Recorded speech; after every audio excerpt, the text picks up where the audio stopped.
I'm going to take my second quarter exam in music. First, so we just started reading the biography of Ludwig van.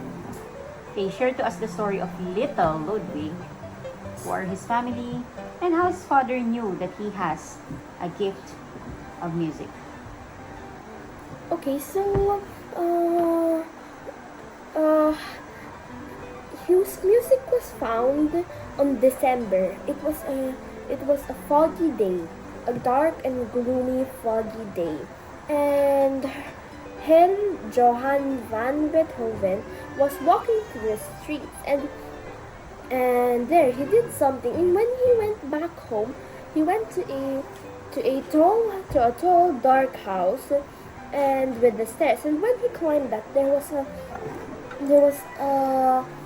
a kind voice asking, "Is that you? Is that you, Johann?" And then Johann said, "Yes, this is I." And then he said, "Have I come home early?" And then she said, "No, always perfect." And then it was his wife. And then and then and then and then he said, and then she said, uh it's just perfect, for it's our little Ludwig's birthday today." And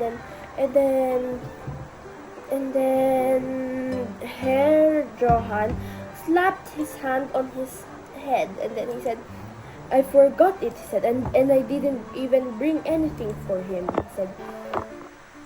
And then the woman said, "Now, forget it. And the boy doesn't like gifts," he said. "Just go to the piano and play him a song. He will like that," said the woman. And then Johann said, "Very well then." He gave his wife a pat on the shoulder. And then when they went inside the house, the boy came to the mother and hugged him. And then when he saw the man, he hid. And then he said, "Be polite now, child. That is your father." And then the man was offended, for his son was afraid of him. And he said, "Little man, not polite," he said.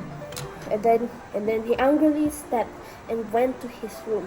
And then later he stood up and went out of his room and sat on the piano, and then played a beautiful folk song. And then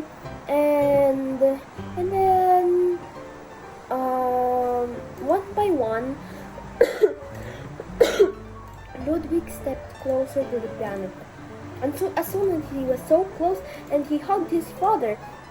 And then when the song was done, his father said to him, and then he laughed, "Haha, are you dreaming, Ludwig?" he said, much softer than the last time. And then Ludwig said, "No, father, I was only listening to the song." And then he said, and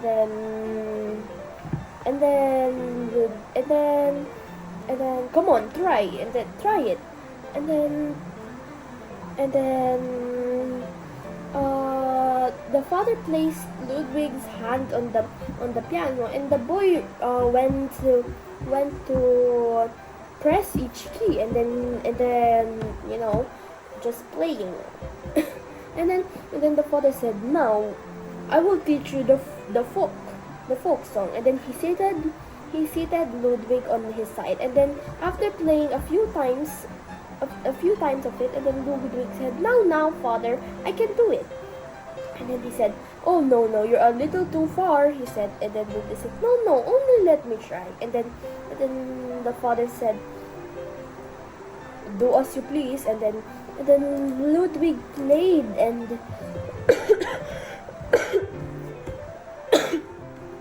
Ludwig played so beautifully. And he finished the song, and then his father was in total gasp. And then he said, "Youngster, truly, you have a talent of music, and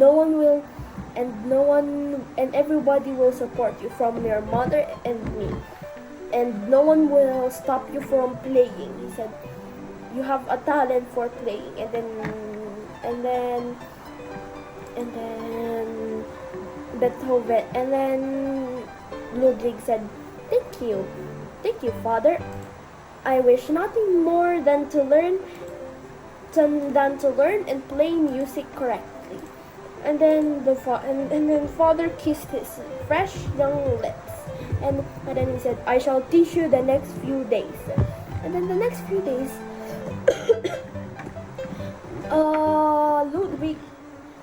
Ludwig had been taught how to play the violin and the piano, and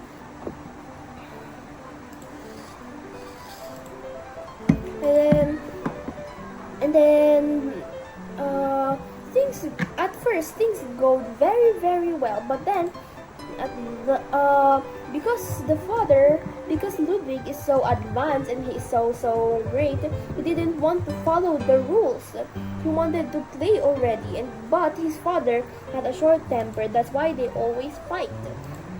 And soon the father was teaching Johann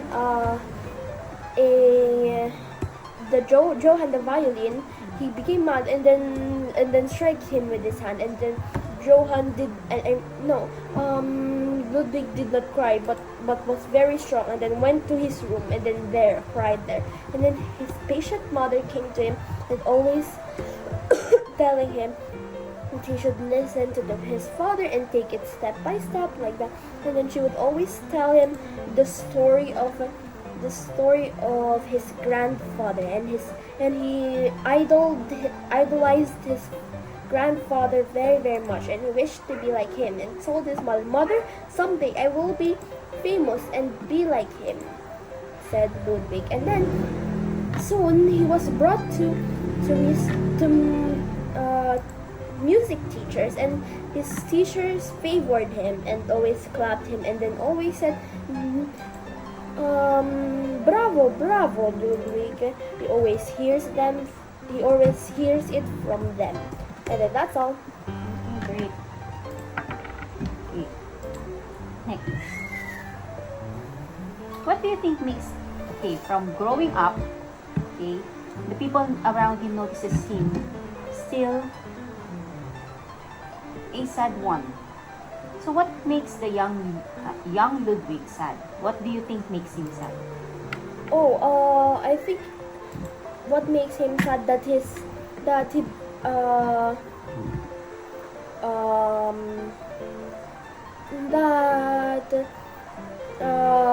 father can teach him like that, and then his father is always fighting, and then that's all. Next, we studied the hymn I Need Thee Every Hour. Can you tell us who the author is and tell something about her? Okay, the author is Annie Hawks, and Annie Hawks is from New York, and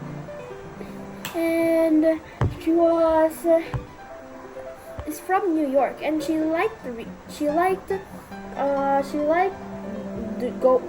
creating poems and writing songs, and she is a mother of 3 children, and she is married to Charlie Hawks, and she goes to church every Sunday, and she is very close to their pastor named Laurie, Mr. Laurie, their pastor Laurie, and their pastor Laurie knows the piano very well. One day, while she was doing her chores as a mother, her normal doings, she felt the presence of the Lord very, very near. And then soon she created on her mind the poem I Need Thee Every Hour. And then later she wrote it to a paper, and she went to church later and passed it to their pastor, and their pastor created the chorus and the music. And soon she was 37 years old when that happened. And also she created the phrase, wherever we are, God is there, like that. That's her favorite phrase. And then when she was 37 years old when that happened. And then a year later, her song "I Need Every Hour" became a hymn, and she wrote over 300 hymns for 83 years. And then that's all. Okay. Can you sing to us the hymn? Maybe a verse or a two. Hindi ko po kabisado. Is that Okay. Can you may make use of a copy. You don't remember the lines? No, I think I remember. Sige, just a verse or a two. Okay. I need thee every hour, most gracious Lord.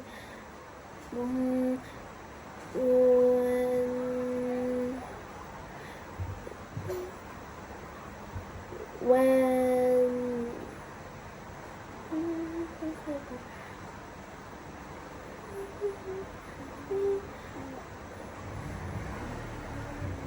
temptations lose their power, when thou art nigh, I need thee, oh I need thee, every hour I need thee, most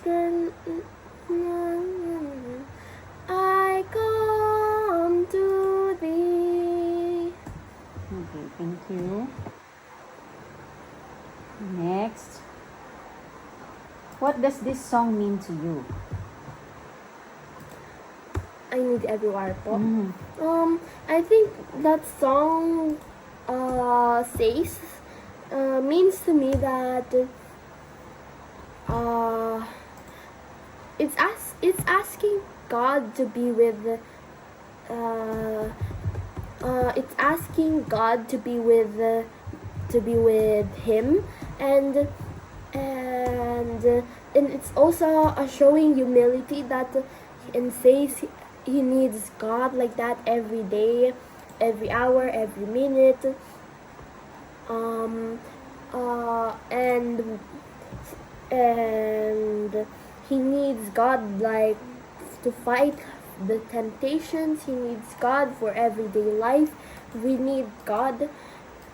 People needs God. Everybody needs God, and then that's all.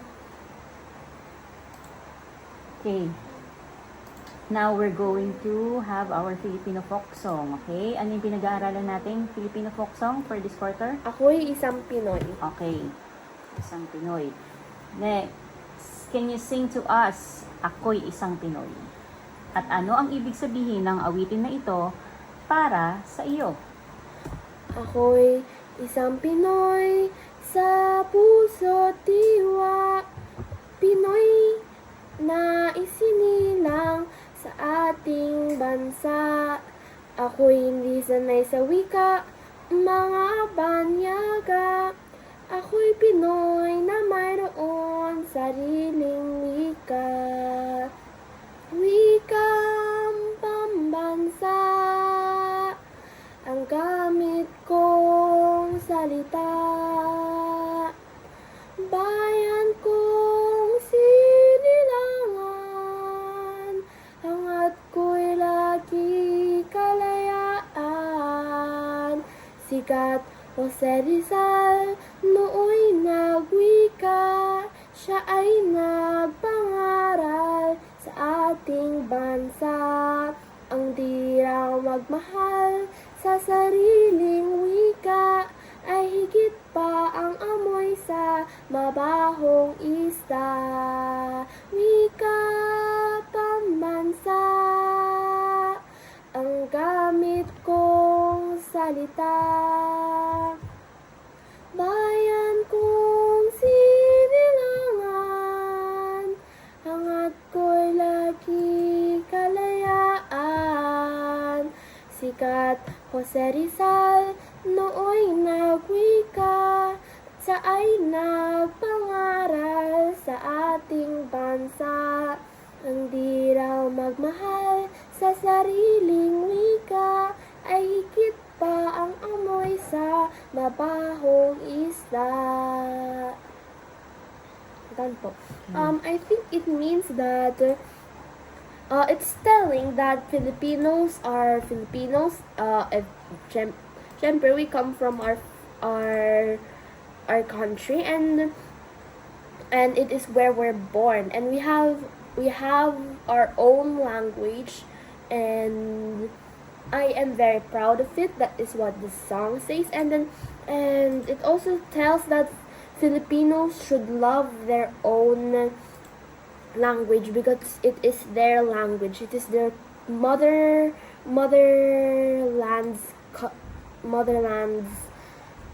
language, and it is their language. That's why they should love it. And it also says that our national hero Rizal said that if you don't love your own language, higit pa ang amoy mo sa mabahong isda. And then that's all. Okay. Bakit kaya inihilan tulad ni Gat Jose Rizal ang isang hindi nagmamahal sa sariling wika sa isang mabahong isda?